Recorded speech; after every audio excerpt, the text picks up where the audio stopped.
আমরা এখন মধ্যযুগে নাই, আমরা আধুনিক যুগে। আইন সংস্কারটা একটা চলমান প্রক্রিয়া। যারা আল্লাহর নাজিল করা আইন অনুযায়ী বিচার ফয়সালা করে না তারাই হচ্ছে কাফের, আর যারাই আল্লাহ নাজিল করা বিধান অনুযায়ী বিচার ফয়সালা করবে না তারা হচ্ছে জালেম। যারাই আল্লাহর নাজিল করা আইনের ভিত্তিতে বিচার করবে না তারাই ফাসেক।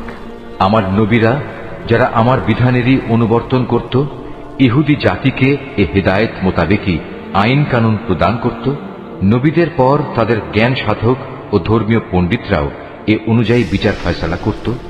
কেননা নবীর পর আল্লাহর কিতাব সংরক্ষণ করার দায়িত্ব এদেরই দেয়া হয়েছিল, তারা নিজেরাও ছিল এর প্রত্যক্ষ সাক্ষী। সুতরাং তোমরা মানুষদের ভয় না করে একান্তভাবে আমাকেই ভয় করো, আর আমার আয়াতসমূহ সামান্য মূল্যে বিক্রি করে দিও না। যারা আল্লাহর নাজিল করা আইন অনুযায়ী বিচার ফয়সালা করে না তারাই হচ্ছে কাফের। তাওরাতে আমি তাদের জন্য বিধান নাজিল করেছিলাম যে তাদের জানের বদলে জান, চোখের বদলে চোখ, নাকের বদলে নাক, কানের বদলে কান, দাঁতের বদলে দাঁত। শাস্তি প্রয়োগের সময় এই শারীরিক জখমটাই কিন্তু আসল দণ্ড বলে বিবেচিত হয়। অবশ্য বাদীপক্ষের কেউ যদি এই দণ্ড মাফ করে দিতে চায় তাহলে তা তার নিজের গুনাহখাতার জন্য কাফারা হিসেবে গণ্য হবে। আর যারাই আল্লাহ নাজিল করা বিধান অনুযায়ী বিচার ফয়সালা করবে না তারা হচ্ছে জালেম। এ ক্রমধারায় অতঃপর আমি মরিয়ম পুত্র ঈসাকে পাঠিয়েছি। সে সময় আগে থেকে তাওরাতে যা কিছু অবশিষ্ট ছিল সে ছিল তার সত্যতা স্বীকারকারী, আর আমি তাকে ইনজিল দান করেছি, তাতে ছিল হেদায়েত ও নূর। তখন তাওরাতে যা কিছু তার কাছে বর্তমান ছিল ইনজিল কিতাব তার সত্যতা স্বীকার করেছে। তদুপরি তাতে আল্লাহভীরু লোকদের জন্য পথ নির্দেশ ও উপদেশ মজুদ ছিল। ইনজিলের অনুসারীদের উচিত এর ভেতর আল্লাহ তাআলা যা কিছু নাজিল করেছেন তার ভিত্তিতে বিচার ফয়সালা করা।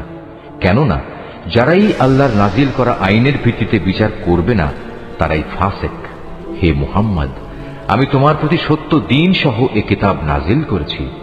আগের কিতাবসমূহের যা কিছু অবিকৃত অবস্থায় তার সামনে মজুদ রয়েছে এ কিতাব তার সত্যতা স্বীকার করে।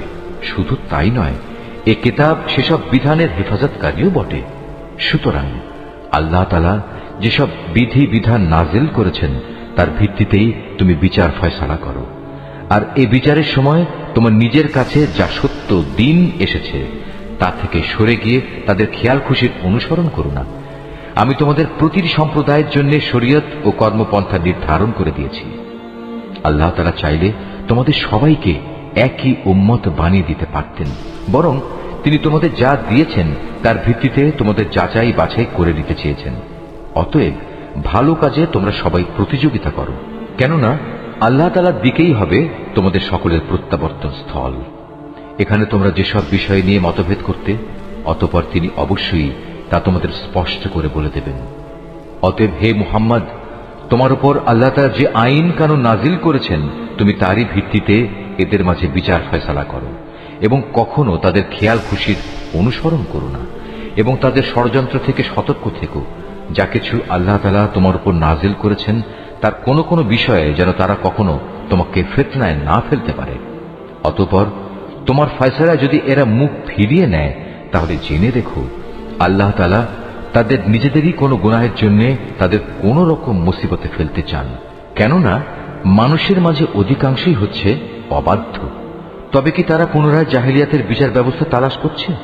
অথচ যারা আল্লাহতে বিশ্বাস করে তাদের কাছে আল্লাহ তাআলার চাইতে উত্তম বিচারক আর কে হতে পারে? হে ঈমানদার লোকেরা, তোমরা কখনো ইহুদি খ্রিস্টানদের নিজেদের বন্ধু হিসেবে গ্রহণ করো না, কেননা এরা নিজেরা সব সময় একে অপরের বন্ধু। তোমাদের মধ্যে কেউ যদি কখনো এদের কাউকে বন্ধু বানিয়ে নেয় তাহলে সে তাদেরই দলভুক্ত হয়ে যাবে। আর আল্লাহ তাআলা কখনো জালেম সম্প্রদায়কে হেদায়েত দান করেন না। অতঃপর যাদের অন্তরে মুনাফিকের ব্যাধি রয়েছে তাদের তুমি দেখবে তারা বিশেষ তৎপরতার সাথে এই বলে তাদের সাথে মিলিত হচ্ছে যে আমাদের আশঙ্কা হচ্ছে কোনো বিপর্যয় এসে আমাদের উপর আপতিত হবে। পরে হয়তো আল্লাহ তাআলা তোমাদের কাছে বিজয় নিয়ে আসবেন, কিংবা তার কাছ থেকে অন্য কিছু অনুগ্রহ তিনি দান করবেন। তখন তা দেখে এই লোকেরা নিজেদের মনের ভেতর যে কপটতা লুকিয়ে রেখেছিল তার জন্য ভীষণ অনুতপ্ত হবে। তখন ঈমানদার লোকেরা বলবে, এরাই কি ছিল সেসব মানুষ যারা আল্লাহ তাআলার নামে বড় বড় শপথ করত যে তারা অবশ্যই তোমাদের সঙ্গে আছে? এই আচরণের ফলে তাদের কার্যকলাপই বিনষ্ট হয়ে গেল। ফলে তারা ভীষণভাবে ক্ষতিগ্রস্ত হয়ে পড়ল। হে মানুষ, তোমরা যারা আল্লাহর উপর ঈমান এনেছ, তোমাদের মধ্যে কোন লোক যদি নিজের দ্বীন ইসলাম থেকে মুরতাদ হয়ে ফিরে আসে, তাতে আল্লাহ তাআলার কোনো ক্ষতি নেই। তবে আল্লাহ তাআলা অচিরেই এমন এক সম্প্রদায়ের উত্থান ঘটাবেন যাদের তিনি ভালোবাসবেন, তারাও তাকে ভালোবাসবে। তারা হবে মুমিনদের প্রতি কোমল ও কাফেরদের প্রতি কঠোর।